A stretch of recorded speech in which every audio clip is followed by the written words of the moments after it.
I read a lot of comments on the various videos that I've done on minimalism and essentialism that resonate with the same sort of thinking. I could never be a minimalist.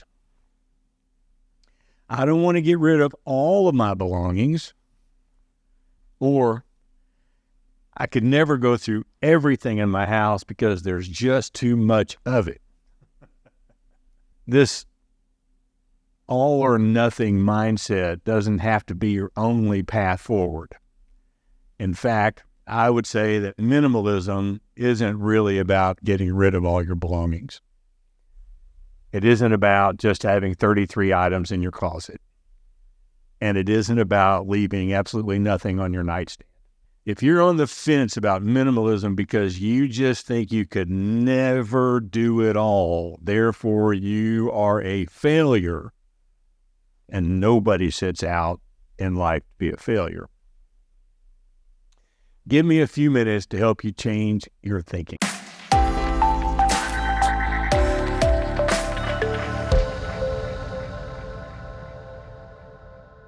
So I just want to go over 10 quick things here. I'm not going to spend a lot of time on them, but just 10 things that I want you to think about.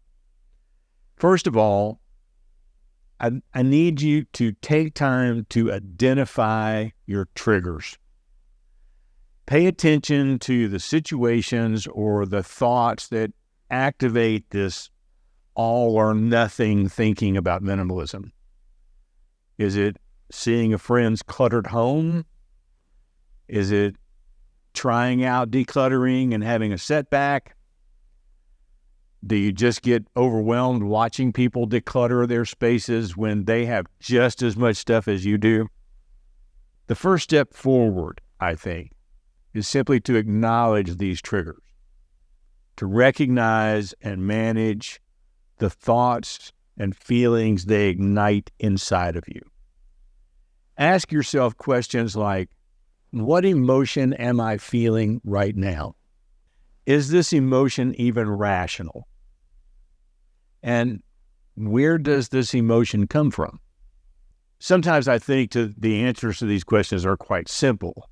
I'm not really buying into this whole process, or how will my family feel if I take something they've given me to a charity store?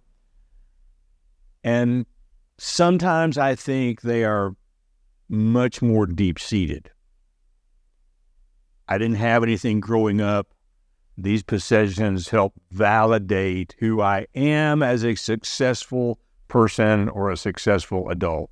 For some of these answers, you might just be able to talk to your spouse or talk to a close friend. But I think for other answers, more deep-seated answers, it might be time to talk through some things with a trained counselor. There may be more going on here than just a reluctance to minimize.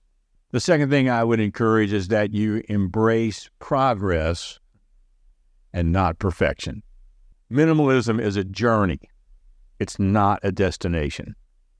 So focus on the progress you've made and not the perceived distance you still have to some unattainable ideal of what you think minimalism should be. Celebrate small decluttering wins, and remember that every step counts.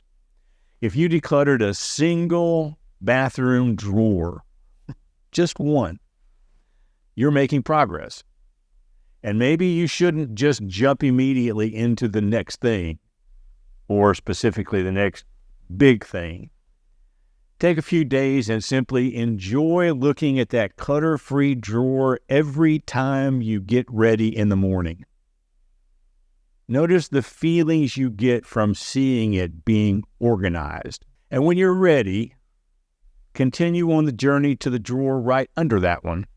Third, I think, take time to define minimalism for yourself.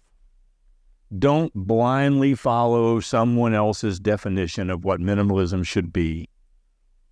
We can watch all the videos we want to watch by the minimalist guys or people like Joshua Becker or Aaron Lesser or A to Zen Minimalism or a host of others, and they are all very beneficial channels. I watch them all. But the simplest question is this: What brings you joy and what simplifies your life? Minimalism isn't meant to restrict or feel like you're being deprived, but rather it's supposed to liberate you and empower you. So find the definition that does that for you. Now, we've already touched on this fourth point a little bit, I think, but start small and build momentum. Don't overwhelm yourself with massive decluttering projects. Begin with small, manageable tasks, like decluttering that drawer in the bathroom, or tackling a single category like clothes. Consistency builds momentum, just like posting videos on a YouTube channel. And that momentum makes progress feel achievable. My suggestion, what I did for me for clothes, is this. Take time to really analyze what you're wearing and why. Don't just pull all of your clothes out of the closet, throw them on the bed, and hold them up and say, does this bring me joy? That may work for some, and I'm not trying to minimize Marie Kondo's method. But my solution to this problem, for me, was simply to turn all my hangers around backwards. And every time I wore something and put it back in the closet, I turned the hanger around forward. And after 3 to 6 months, take a look at all the hangers still turned backwards.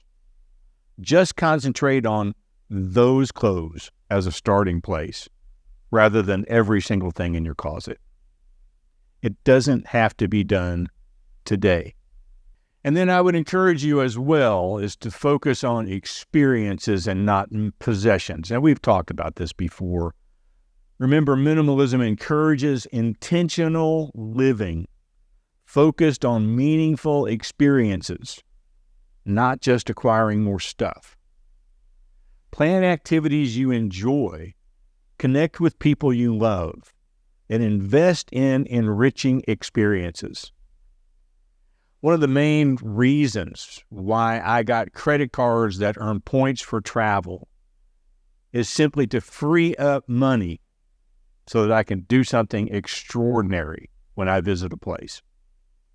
I don't have to spend $2,000 on a more comfortable seat in an airplane for the short span of 10 hours when $800 or even $400 will get me there.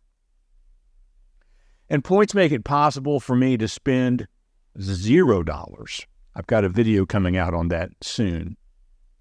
And that frees up money to go take a tour I might not otherwise have been able to afford.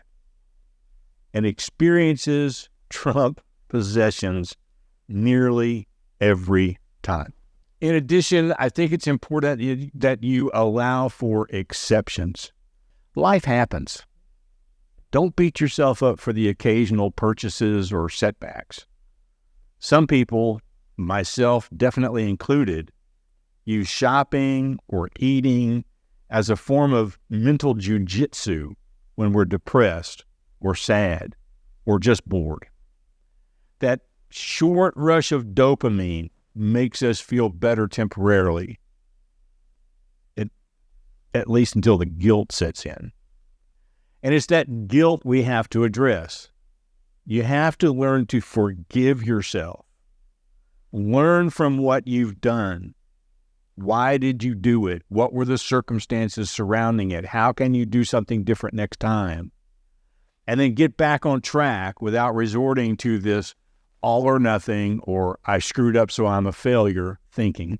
I suggest that you find inspiration and not comparison.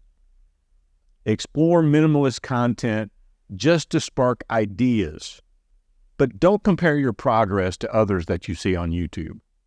Their journey is unique, and yours, though different, is equally valid.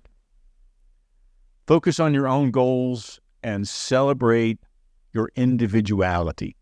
One of the most important things we can do for this or any part of our lives really is simply to practice gratitude. And again, we've touched on this before.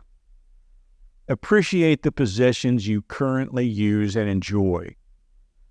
Shift your focus from lack, I would feel better if I had this item, and try to adjust it toward abundance. I'm really grateful that I have this item. For me, that is hard for me when it comes to camera gear. There's always another lens I think I would really love to have. Oh, what I could do if I had this. Or, people are constantly telling me, oh, here's a camera body you should try. And I'm like, I have 2 camera bodies now. I only have 2 hands. How many cameras can I use? But this feeling of gratitude, being satisfied with what you have, being grateful for what you have, this will cultivate this larger mindset of gratefulness for what you truly value. And remind yourself that progress is never linear.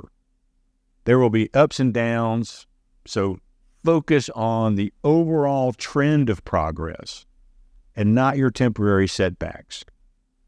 Don't let one slip-up derail your entire journey. Nowhere is this more necessary, probably, than when you're watching the stock market if you're an investor. It's up one day, it's down the next. It's up a little bit one day, it's down a lot the next. And if we let the daily movements impact us, we will drive ourselves crazy. So instead, and you can do this in Google, go back and look at the last month or look at the last year. What progress do you see when you look down from 30,000 feet? And learn to view your own minimalist progress in that way. And perhaps most important, I've left it to last, be kind to yourself. Treat yourself with compassion and understanding throughout the process. Change takes time. Self-criticism won't be helpful. So offer yourself encouragement and support. And if you simply can't or are not able to do that for yourself, then enlist the help of a trusted friend or a family member. Don't argue with them when they tell you you're doing just fine. They're doing exactly what you asked them to do. So just be quiet. Soak it in. Let it settle into the deepest recesses of your soul that it's okay. Where you're at right now is okay. Remember, minimal living is a continuous, individualized learning process. What is minimal or essential to me won't be to you. And by embracing these tips and fostering a more flexible and forgiving mindset, you can navigate this journey with ease and enjoy the fulfilling simplicity that it offers. Now, let me know if you have other suggestions in the comments. Like so many, I'm still learning, and I'm learning so much from all of you every time I post a video. So thank you for watching, and we'll see you next time.